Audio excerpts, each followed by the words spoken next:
Amigos, muy buenos días. Bienvenidos a Puntos de Vista. Les saluda Eliezer Hernández. A esta hora nos conectamos con el Estado de Aragua a través de Clase 91.5 FM, la emisora perfecta. También con el Estado Miranda a través de Ciudad 106.1 FM en los Altos Mirandinos y Tropical 100.1 FM en Guarenas, Guatire y Barlovento. Recuerden que esta conversación y toda nuestra programación está disponible para ustedes en nuestras redes sociales y minutos luego de que culmine la entrevista también tendrán en YouTube, en Informativo Canalí, esta conversación. El día de hoy con Mercedes Malavella, es analista político, a quien le agradecemos que haya tomado tiempo para estar con nosotros. Buenos días. Hola Eliezer, ¿cómo estás? Muy contenta de estar aquí en el Canalí. Muchas gracias por acompañarnos nuevamente. Hay mucha información y una de ellas tiene que ser, por supuesto, lo que ocurrió el día de ayer en horas de la noche, esta repatriación de 190 venezolanos que fueron deportados por los Estados Unidos.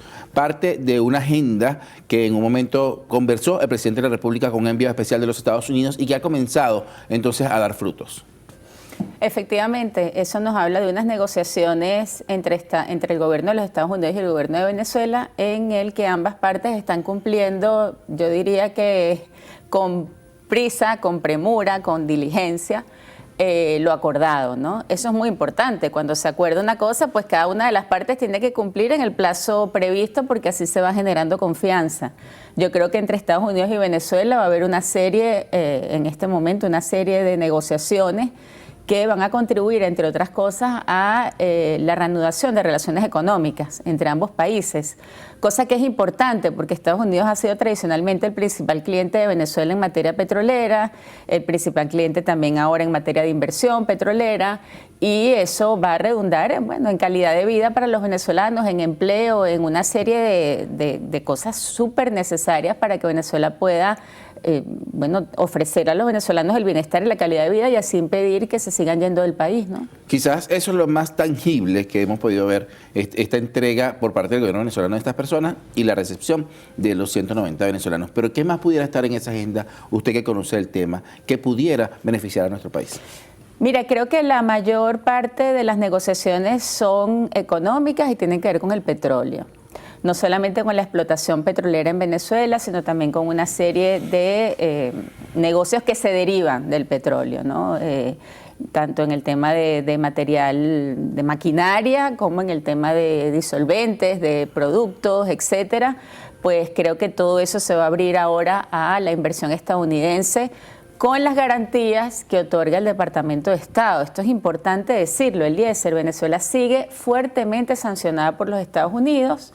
Nuestras concesiones petroleras siguen dependiendo del Departamento de Estado, de licencias que se renuevan periódicamente, casi que de manera automática, pero al final son licencias que se renuevan, así como la concesión a los medios de comunicación, por ejemplo. Y esa situación debería normalizarse porque afectan gravemente la soberanía de Venezuela sobre sus riquezas naturales, ¿no? Ahora, mientras el tema político no se resuelva y mientras Estados Unidos siga, digamos, reconociendo y no reconociendo, porque reconocen para negociar y para conseguir lo que son sus intereses, pero no reconocen en materia política el régimen venezolano, pues mientras eso no ocurra, no se van a sincerar completamente las relaciones y no va a ser una relación de igual a igual, sino que es una relación que, aunque celebramos que económicamente puede haber avances, no celebramos que esa relación siga siendo de subordinación, ¿no? Ahora, ¿no es un reconocimiento que hayan enviado una persona a conversar con el presidente de la República, Nicolás Maduro? Sí, es el reconocimiento al gobierno que tiene Venezuela, que es el único que puede conceder cosas, ¿no? Porque ¿quién más puede conceder Pero un gobierno que fue electo recientemente, de repatriación? Un gobierno que representa a Nicolás Maduro. Efectivamente, el gobierno lo representa a Maduro y es un gobierno que le concede a Estados Unidos lo que él necesita en este momento, ¿no? Pero el reconocimiento no es pleno. No es pleno porque, por lo que decía, siguen las sanciones, sigue Estados Unidos controlando todo el negocio petrolero a través de una oficina de ellos, allá, una institución de ellos, el Departamento de Estado. Hay que seguir abogando por el levantamiento de todas las sanciones y para eso Venezuela debe recuperar variables económicas, variables democráticas, fíjate, Eliezer. La lucha de los venezolanos en este momento tiene que ver con las mejoras de las condiciones económicas y con las mejoras de las condiciones democráticas. Y en esto hay una prioridad, ¿no? Una prioridad muy clara que nos marca la Constitución. Nuestra Constitución es clara cuando habla de que toda ley, todo plan, toda institución debe estar subordinada al respeto absoluto de los derechos humanos, ¿no? Eso tiene primacía constitucional, el respeto a los derechos humanos. Entonces nosotros tenemos que en primer lugar abogar por la plena libertad de los presos políticos en Venezuela, por ejemplo, ¿no? Casos emblemáticos: Rocío San Miguel acaba de cumplir 1 año detenida.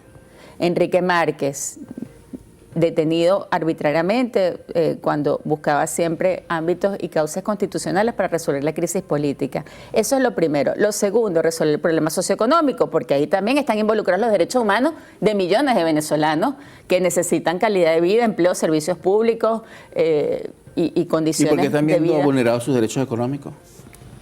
Bueno, efectivamente, la crisis política ha arrastrado la economía de una manera casi que coligada completamente, ¿no? Entonces, al deterioro o al fracaso de políticas socialistas se sumó la política de las sanciones, ¿no? Y esa mezcla... ¿Promovida por qué? Ha sido nefasta para la economía. Bueno, promovida por Estados Unidos, que aplica sanciones desde hace décadas. Y por venezolanos que hoy residen en Estados Unidos, que creyeron ser gobierno en un momento. Sí, puede ser desde el punto de vista propagandístico, pero las medidas son unilaterales. O sea, las decide Estados Unidos, el gobierno de los Estados Unidos, ¿Y la unilateralmente. Pero es que la solicitud puede ser parte de una campaña política, puede ser parte de un programa de discurso, puede ser promoción, puede ser, digamos, como la cheerleader, ¿no? Pero el que aplica sanciones es Estados Unidos, y en este sentido yo creo que el presidente Donald Trump va a cambiar esa política que lleva 70, 80 años fracasando en todos los países donde la aplican. Ahora Trump ha demostrado que él va a disminuir este tema de las sanciones o a quitarle importancia, no sé si las vaya a eliminar, pero a quitarle importancia, y en cambio está aplicando otras políticas más económicas, arancelarias, otro tipo de medidas de presión guiadas únicamente por intereses económicos, ¿no? Ya el plan no es cambiar gobiernos ni estar involucrándose en las dinámicas internas de los países, sino simplemente por temas de presión económica. Pero precisamente estas personas que promovieron en su momento las sanciones o las medidas coercitivas unilaterales hoy están siendo acusados de recibir fondos del USAID y también investigados por los Estados Unidos, viviendo allá. Efectivamente, son dos cosas distintas, ¿no? O sea, por un lado pero los mismos actores. Por un lado está su discurso y por otro lado están sus hechos, ¿no? Los hechos demuestran que han manejado grandes recursos económicos sin ningún resultado, ¿no? Y que hoy en responder día a la justicia, entonces. Se abre una investigación en los Estados Unidos para ver qué hicieron con esos recursos, con esos fondos. La verdad es que, digamos, desde el punto de vista político, yo creo que las relaciones de Donald Trump con la oposición venezolana están bastante deterioradas, ¿no? Hace falta sustituir ese liderazgo. No se ha sustituido, seguimos viendo a las mismas personas haciendo el mismo lobby, pero Estados Unidos, el gobierno actual, ha decidido cortar por completo esa complacencia que tenían o ese reconocimiento a ciertos factores de oposición, lo cual va a traer también, bueno, consecuencias en el liderazgo político y nos lleva a una conclusión también importante o a una tarea que tenemos que fijarnos los políticos venezolanos. Yo como dirigente político, más que analista, te digo que tenemos que hacer política local, tenemos que hacer política en Venezuela. No podemos seguir esperando que Estados Unidos nos resuelva el problema, aplique sanciones, hable con el gobierno. Ellos van a hacer todo eso, pero según sus intereses. ¿Política de qué manera? Porque la política que nos tenía acostumbrada la oposición es el llamado a la calle, es el llamado a la violencia, algo que no resultó y que definitivamente tuvieron que huir, porque esa es la palabra, huir del país, tuvieron que salir ante el fracaso de esa política que estaban aplicando. Bueno, lo justo, digamos, es decir que ha sido zigzagueante, ¿no? Que a veces han llamado a la calle, a la insurrección, y otras veces han llamado a la participación electoral, y es cuando mejor les ha ido, ¿no? La oposición venezolana ha ganado gobernaciones, alcaldías, 2/3 partes de la Asamblea Nacional.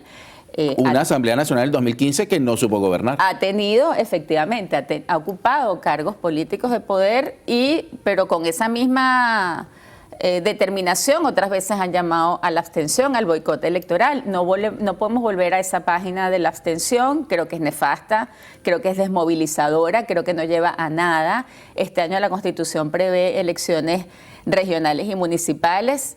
Son los gobiernos más cercanos a la gente, pienso que no se deben abandonar esos espacios, que hay que participar y que efectivamente el CNE debe volver a asumir todas sus funciones, no pasarlas, no trasladarlas al Tribunal Supremo de Justicia, sino que recuperar su institucionalidad para que pueda dar confianza y garantía a los electores, ¿no? ¿Cómo hacer política para esos cargos de elección popular este año cuando se eligen, usted lo dijo, gobernadores, consejos legislativos regionales y la Asamblea Nacional, que tiene un papel preponderante en la política venezolana? Lo respondemos al regreso de la pausa. Con nosotros Mercedes Malavé, ella es dirigente político. Esto es Puntos de Vista, ya venimos. Bien, continuamos con más de Puntos de Vista. Hoy conversando con Mercedes Malavé, ella es analista político, dirigente político de nuestro país. Le preguntábamos en la parte anterior cómo va a ser la política este año, los dirigentes políticos de oposición, cuando se elegirán a los gobernadores, los consejos legislativos regionales y la Asamblea Nacional, que tiene un papel tan preponderante en la democracia venezolana. Bueno, creo que se están desarrollando una serie de reuniones. Hay un sector político que está llamando a la abstención nuevamente, mientras que hay otro que ya dice que no se puede seguir cometiendo los mismos errores desde hace 20 años, ¿no? Porque recordemos que el primer llamado a la abstención fue en el año 2005. Yo creo que la intención de participar es creciente en la dirigencia política, pero luego hay que convencer a un ciudadano que está bastante desmotivado producto de los acontecimientos que ocurrieron el año pasado. Creo que parte de la motivación, parte de lo que va a mover al ciudadano es pensar que está eligiendo a un gobierno local, cercano, en el que, bueno, se manejan recursos, se manejan, sobre todo hay municipios que recaudan mucho dinero, como Baruta, por ejemplo, Chacao, y que esa administración se debe custodiar, ¿no? Para que realmente redunde en calidad de vida de los vecinos y en mejoras en la infraestructura del municipio, ¿no? Creo que eso va a ser un componente importante. La Asamblea Nacional, bueno, si no participamos en la elección de Asamblea Nacional, podemos repetir los errores del 2005, donde una asamblea, como llamaban roja, rojita, cambió circuitos, eligió todo el resto del poder público, hizo de las suyas, ¿no? Como un partido solo que está en una asamblea, bueno, decide todo por unanimidad y recordemos que esta Asamblea Nacional, que yo creo que debe ser sustituida, aprobó unas aberraciones como la ley Simón Bolívar, ¿no? Que inhabilita casi que de por vida a las personas por su discurso político, por su orientación política. Por lo tanto, son espacios de deliberación, son espacios de toma de decisiones en Venezuela en los que debemos intervenir y que no debemos abandonar, ¿no? Ahora, eso va a ser cuesta arriba, producto, ya te digo, de un discurso político dominante que está llamando fuertemente a la abstención. ¿Usted piensa presentar su nombre en alguna candidatura? Estamos trabajando para eso, sí, para ofrecer nuestro nombre en las planchas o en las propuestas que sean necesarias, pero yo estoy concentrada ahorita sobre todo en construir un piso local, ¿no? Un piso real, político. O sea, ¿a una alcaldía o a un consejo legislativo? Exactamente. ¿A un consejo municipal? Así es. ¿A cuál? Así es. A Baruta. Trabajo en Baruta políticamente desde hace más de un año. Y veo allí una oportunidad gigantesca de trabajar por el bien común de los ciudadanos, o sea, hacer una serie de propuestas que están pendientes en ese municipio, ¿no? Donde el tema de la infraestructura, de la vialidad, del transporte están muy deteriorados y es llamativo porque es uno de los municipios, digamos, con mayores niveles de recaudación en Venezuela y podría estar mucho mejor, ¿no? ¿Bajo qué organización política pudiera presentar su nombre? ¿O una coalición de la oposición? Sí, nosotros trabajamos de manera independiente, ¿no? Hasta hace poco trabajamos con la tarjeta Unión y Progreso, que fue desactivada en las últimas elecciones del 28 de julio, junto con la tarjeta del MAS, junto con la tarjeta de Puente. Posiblemente pues nos tengamos que presentar en una coalición, en una alianza de partidos que sí tengan una tarjeta, porque hasta ahora nosotros no hemos resuelto el problema de la tarjeta de Unión y Progreso. Lo importante, Eliezer, y el llamado que yo hago siempre al Consejo Nacional Electoral es que nos permitan participar con nuestro propio perfil, con nuestro propio discurso, no compartimos algunas políticas, por ejemplo, de factores como la Alianza Democrática. Quisiéramos presentarnos de manera más libre, siempre en el marco de la Constitución, siempre en el marco del ejercicio de los derechos y deberes que tenemos los políticos, pero sí de manera autónoma, independiente, porque estamos convencidos de que podemos desde allí, desde esa independencia, construir una propuesta mayoritaria, ¿no? sin asociarnos a peleas, a pleitos, a judicializaciones de partidos que no tienen nada que ver con nosotros y por lo tanto no tenemos que cargar las consecuencias de esas discusiones, ¿no? Ahora, una defensa de la patria, una defensa de la nación, definitivamente. Absolutamente, una defensa de la soberanía. Recordemos que el artículo 5 de la Constitución dice que la soberanía reside intransferiblemente en el pueblo de Venezuela. Por lo tanto, el ejercicio de esa soberanía tiene que ver con la participación electoral, con el respeto a los resultados, con la con la majestad del ente electoral que debe trabajar de manera autónoma e independiente y, por supuesto, respeto también a nuestra soberanía territorial, porque es un deber patrio, digamos, entregarle a las próximas generaciones el mismo territorio que recibimos, ¿no? Y recibimos el territorio según la Constitución o las recientes elecciones con la Guayana Esequiba, un estado que este año tendrá su gobernador por primera vez. Pero me llama mucho la atención que usted tiene el tatuaje de Venezuela sin la Guayana Esequiba. Sí, bueno, cuando yo me hice ese tatuaje hace muchos años, no existía el estado del Esequibo, ¿no? Pero yo estudié en mi preescolar con esa zona en reclamación que siempre dijimos que era de Venezuela. Efectivamente, y sigue siendo una zona en reclamación, aunque aquí decreten el estado del Esequibo. No, lo dijo el pueblo, reside en el pueblo la soberanía y lo dijo en elecciones. Claro, pero pero el pueblo de Venezuela decide en el marco de, digamos, de nuestra política interna. Internacionalmente, y ese es el problema del Esequibo, es un territorio que está en reclamación. Y que Venezuela además decidió pues no acudir a la Corte, al Tribunal Internacional para dirimir ese problema. O bueno, acudió, pero no va a acudir a la cita final. Entonces, es un territorio que está en reclamación internacionalmente. Ahí hay un límite de la soberanía popular que reside en el pueblo de Venezuela, en el territorio venezolano. Es una disputa que tenemos desde hace muchos años, en la que, por cierto, Chávez contribuyó poco, ¿no? Porque, digamos, pensó que con amistad, que con descendencia, que con relaciones con Cuba iba a poder acercar el Esequibo a Venezuela y ocurrió todo lo contrario, ¿no? Tenemos que seguir luchando por la defensa del Esequibo, pero sin demagogia, o sea, sabiendo que por más gobernadores que elijamos para esa zona, etcétera, esa zona está en este momento bajo absoluto dominio del país de Guyana. ¿Y puede ser recuperada por Venezuela? Eso es una pregunta importante. En las últimas decisiones internacionales no se ha visto ninguna donde se le quiten 2/3 de un país a una nación, ¿no? Guyana, el Esequibo es creo que 2/3 de lo que actualmente se llama la Guyana inglesa, por lo tanto va a ser un litigio muy complicado que yo creo que se podrá resolver, sobre todo llegando a acuerdos en el uso de la plataforma marítima, ¿no? De la salida hacia el Atlántico, porque no veo otra manera, digamos, de despojar a un país independiente, que además Venezuela reconoció la independencia de ese país, un territorio tan extenso como es la Guyana Esequiba, ¿no? Yo creo que tendrá que ser un acuerdo sobre el uso de la plataforma continental. ¿Está el pueblo venezolano preparado para esas elecciones regionales? No lo está, o sea, y sobre todo con la premura con la que se están celebrando. Pero todo el mundo sabe que tocaban elecciones este año. De abril, sí, pero tradicionalmente las elecciones se hacen en diciembre, ¿no? Este tema de estar moviendo la fecha de las elecciones corresponde a una decisión absolutamente política y pragmática del gobierno actual, que es el que decide arbitrariamente cuándo van a ser las elecciones. Hace falta una preparación, hace falta un cronograma. Pero el cronograma que pueda está publicado desarrollar y se está cumpliendo el cronograma, porque las elecciones son un año, no dicen en qué fecha. Dice que es en el año 2025. Sí, efectivamente, ese es el resquicio, ¿no? Por el cual el gobierno decide arbitrariamente cuándo van a ser las elecciones, pero la verdad es que hace falta más tiempo. Fíjate todos los cargos que se están eligiendo. Diputados a la Asamblea Nacional, diputados a los consejos legislativos de todos los estados, gobernadores, ¿no? No es una elección simple, es una elección bien compleja, que lo ideal hubiese sido que se celebrara, bueno, cuando cercano a la toma de posesión, que va a ser en enero del año 26, ¿no?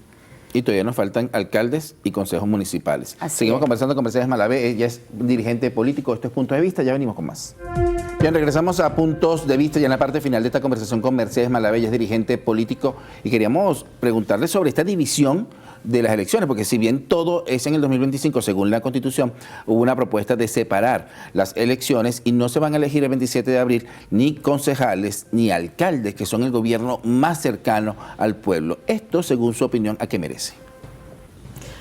Mira, yo soy partidaria de que las elecciones se hagan en los 3 niveles en los que está previsto en la Constitución, ¿no? Elecciones de presidente y Asamblea Nacional, que son el poder nacional, elecciones de gobernadores y consejos legislativos, poder regional o nivel regional, y elecciones de alcaldes y concejales. Son, como te digo, elecciones bien complejas, ¿no? Hacer las juntas no es nada fácil, incluso a la hora de votar es complicado, hasta para corregir si una persona presiona mal o se equivoca en el momento en que está votando, ¿no? Lo mejor hubiese sido separarlas así, ¿no? Haber elegido presidente y Asamblea Nacional y seguir con las elecciones previstas en el año 25. Pues no sé a qué se debe. Creo, Eliezer, que todo el tema del cronograma electoral responde a los intereses del partido de gobierno, a sus cálculos, a su organización interna, a la decisión sobre cuáles van a ser sus candidaturas. Porque, por otro lado, de lo que se habla es de una ausencia total de negociaciones con los sectores de oposición que quieren participar, ¿no? El gobierno cerró esa posibilidad prácticamente desde julio del año pasado y no se ha vuelto a abrir un compás importante de negociaciones con el mundo político opositor, ¿no?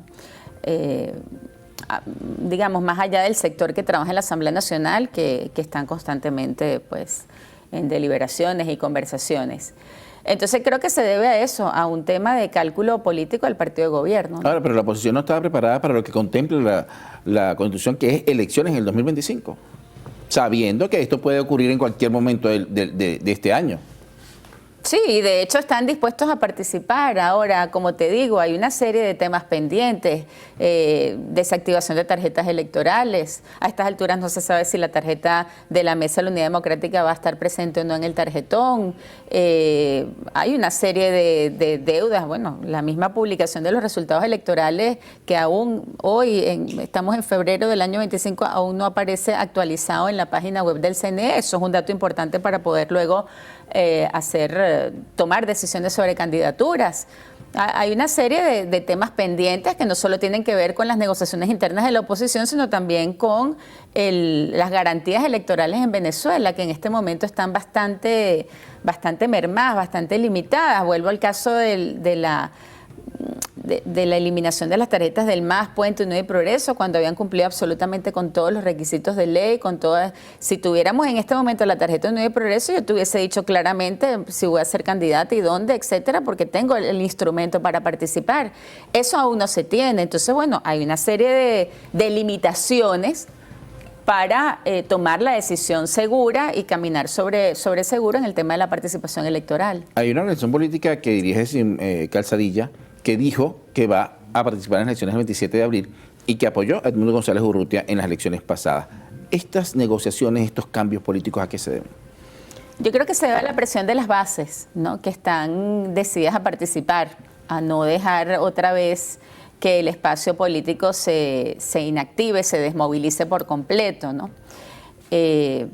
Y bueno, yo celebro esa decisión, ¿no? Porque los que estamos en Venezuela tenemos que seguir haciendo política en Venezuela. No podemos quedarnos de brazos cruzados esperando que los que están afuera nos digan qué tenemos que hacer y cómo hacerlo, ¿no? Por lo tanto, creo que van a venir una serie de decisiones como esas y creo que eso va a ser muy importante y muy trascendente para el tema de aumentar los niveles de participación. ¿Qué debe pasar con esos políticos en exilio, que fueron los que promovieron situaciones como las que están ocurriendo en Venezuela en este momento?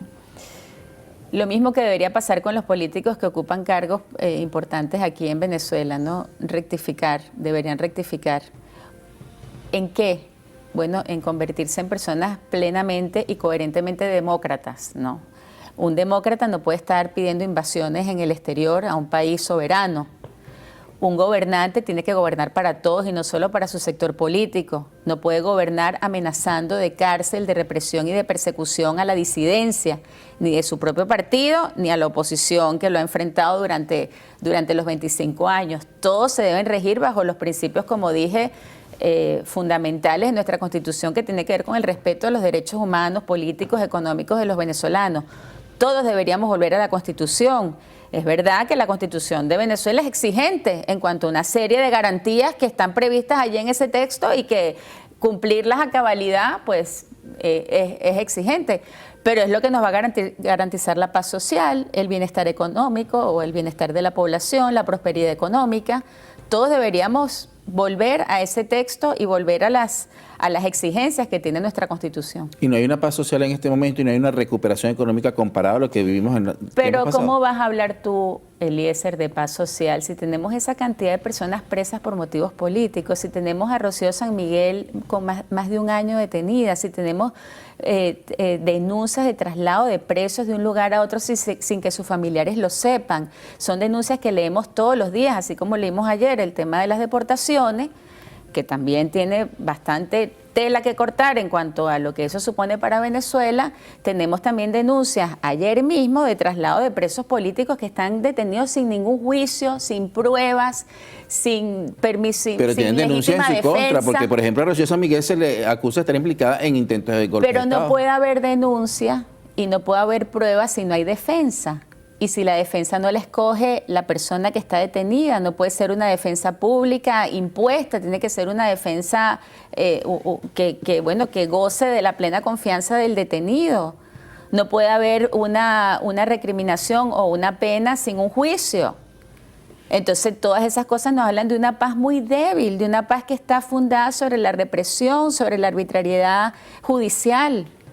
Y no podemos aspirar a eso como una condición estable de vida de los venezolanos, porque eso lo que es una bomba de tiempo, ¿no? ¿Son políticos presos o presos políticos?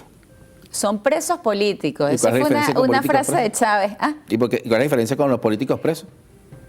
Los presos políticos son presos de conciencia, son presos por su ideología, por su trabajo, por sus ideas políticas. Eso ¿O son políticos que están presos por sus acciones? Bueno, eso lo tendría que demostrar un tribunal mediante un juicio justo, abierto, transparente, con defensa, con pruebas, con todos los requisitos que nacional e internacionalmente exige el debido proceso. Es que no es una cosa arbitraria ni, vamos a decir, subjetiva. Es que el debido proceso está previsto aquí porque justamente acordamos defender todas las condiciones del debido proceso que internacionalmente se viven también. Nos faltó tiempo, nos quedó mucho por conversar, nos falta hablar de la reforma constitucional, pero será en un próximo programa. Acá Muy estamos bien, esperándola. a la orden. Por supuesto, como siempre, Mercedes Malarabe, ella es dirigente político y nos acompañó en Puntos de Vista. Nos despedimos, que tengan todos muy buenos días.